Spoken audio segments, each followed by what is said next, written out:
There's just something about Antonio Banderas playing a bad guy. Uncharted, Hitman's Wife's Bodyguard, maybe Indiana Jones 5? Is this the resurgence of the Antonio Banderas bad guy trope?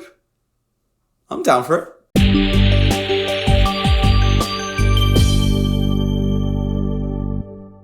Uncharted. So this is the movie adaptation of the very popular action-adventure games found on PlayStation, funnily enough also called Uncharted. Full warning here before I dive any deeper, besides the fact that this is a spoiler-free review, I've actually not played any of the Uncharted games, and I know they're supposedly fantastic, but it's just one of those games I never got round to playing. I'm sure everyone has one of those sort of games. So I guess the disclosure is here today that my review is going to be coming from the point of view of someone that's taking this as the movie itself, not necessarily what it is compared to the games. How it stands on its own legs, not necessarily how it's faithfully adapted the material from what I'm guessing would be the video games. I do know that Tom Holland's Nathan Drake is supposedly a lot younger than what he is in the games, and similarly to Mark Wahlberg's Sully. Apart from that, I'm not even going to be able to tell you if your favourite part of the game is even in here. But moving on, I had a good time with this. But let's start with our two mains in question.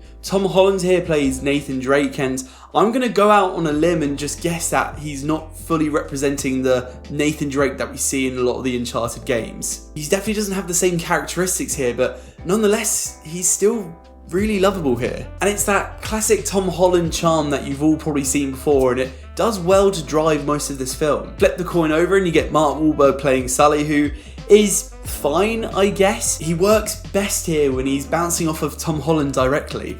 I really enjoyed that dynamic. Everyone else in the film here, they're fine. Some of their lines do fall pretty flat, and unfortunately Antonio Banderas just isn't utilised enough here. But regarding the movie's pace, I don't think there's anything too rocky here. We have the initial build-up of the two of them meeting with a few heists, and speaking of actually, this movie reminds me a lot of Red Notice, that one that came out last year with Ryan Reynolds, The Rock and Gal Gadot. Very safe, generic, but the charm of the main leads is what carries the films. I will say I think I prefer the dynamic here between Tom Holland and Mark Wahlberg versus the Ryan Reynolds and The Rock relationship going on, which might be a good indicator for you guys. It's the second half of the movie where we essentially pull out the big guns, I guess, with some really entertaining action scenes which you're just gonna have to accept they are ludicrous. Funny enough, the trailers actually show you what the final act's gonna look like, and everything after that point is just offensively stupid. The script and the direction felt a little bit lazy at times,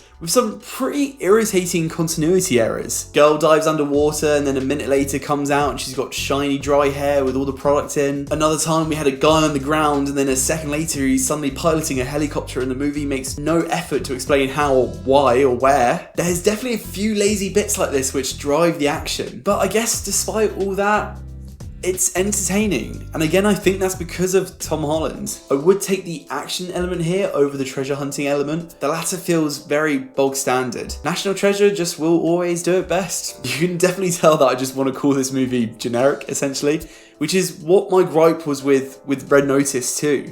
And I feel like these two movies are very similar. But I would watch this one over Red Notice 9 times out of 10. And I'd actually be up for seeing more of this because I think I had a good time with it. So yeah, it hits somewhere in the middle, I'm afraid. If you like National Treasure and films like Red Notice, then I think this is going to evoke similar sort of results for you. And this definitely makes me want to give the games a go, which is nice. But yeah, maybe you've already seen Uncharted. I know it's out in the UK at the moment and it's coming to the US this weekend. If you have seen it, let me know what your thoughts are on the movie down in the comments below. And if you liked this review, please feel free to leave a like and subscribe, it does help me out. And as always, stay tuned for more reviews on movies, anime and video games. Until next time guys, take care. Bye bye.